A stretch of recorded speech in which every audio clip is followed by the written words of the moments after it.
Sa previous video, pinakita natin na sinabi ng DSWD na meron ka dapat e-Gov account, especially kung eligible ka for uplift assistance.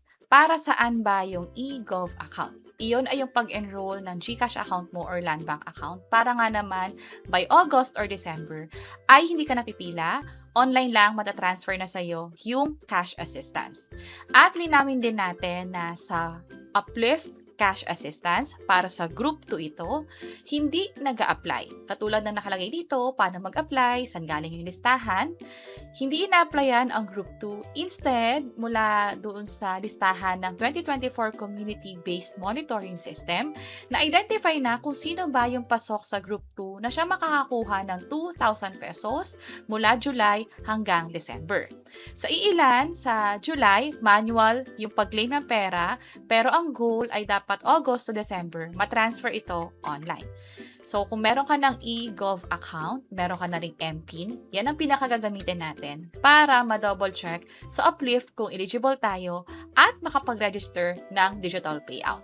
Dito sa phone mo, pumunta lang sa Chrome, siguraduhin na meron kang data or internet at pumunta sa website na tinalaga ng DSWD para sa Uplift Cash Assistance. Yan ay ang uplift-g2p.dswd.gov.ph.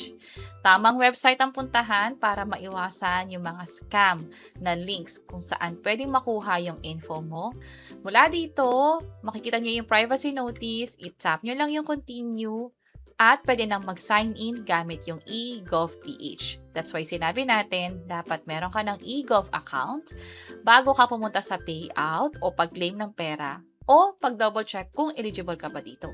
Merong isang option, yung BBM Servicio, pero hindi muna natin yung gagawin in this video. Sa hiwalay na lang. So, sign in tayo sa eGov. At dahil meron ka ng account sa eGov, pwede mo gamitin yung email address or phone number mo doon. Sa eGov mo nga pala, dito sa account, mag-double check mo kung anong phone number ang ginamit mo or yung email address. Isa lang sa dalawang to ang pwedeng gamitin. Pwedeng email or phone. Sa akin, phone yung gagamitin ko, tap ko lang yung next, and then tap yung continue. May reminder nga pala dito na only pre-enrolled individuals are eligible or makikita sa uplift. At sila lang din yung makakapag-register ng GCash or Land Bank kung nasa listahan ka nga. Tap ko yung continue, i-enter yung code na ipapadala via phone, and then MPIN naman na siyang ginagamit natin pang login. Kapag okay na, sign in tayo, and then dito natin malalaman kung pasok ba tayo sa Uplift Cash Assistance Group 2. Tap yung accept and continue. Kapag ganito yung error, unfortunately, hindi pa tayo pwedeng mag-enroll ng GCash or Land Bank. Ang mangyayari ay pwedeng dalawa. Una, hindi ka talaga eligible for cash assistance. Pangalawa, eligible ka naman pero yung unang payout ay manual muna.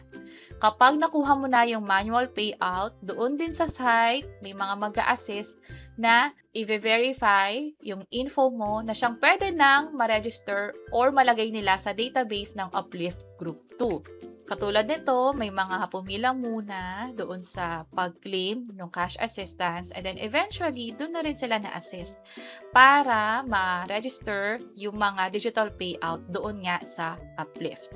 Pero let's say, nag-check ka doon sa website at ganito yung nakita mo o walang error, pwede nang mag-enroll ng either GCash or Land Bank. Ibig sabihin, dito na ipapadala yung mga ayuda or cash assistance nga under Uplift program. Ang i-enroll mo lang naman ay yung account number at account name. Ibig sabihin, ano yung phone number sa GCash at sino yung owner nun. Pwede rin naman Land Bank, ganun din account number and account name. At kapag okay na, makukuha mo yung confirmation nito na success, your record has been updated. So kung mapapansin nyo, hindi tayo nag-enroll sa Uplift program, dinouble check lang natin kung nasa listahan ba tayo. At kung nasa listahan tayo, pwede ka na mag-enroll ng GCash or Land Bank. Sa mga susunod na buwan, possible magkaroon ng ibang payment option like yun sa Maya at iba pa. At yun yung proseso para ma-double check kung nasa Uplift Group 2 Cash Assistance ka ba doon sa listahan gamit ang eGov account. At kung nasa listahan ka man, pwede nang makapag-enroll ng digital payout, either GCash or Land Bank ka. And that's it. Sana nakatulong tong video na to. Kung pakiclick ang like button at para sa iba't ibang mga tutorial videos, pwede nyo i-check yung mga nasa baba. Sana makatulong. See you sa next videos.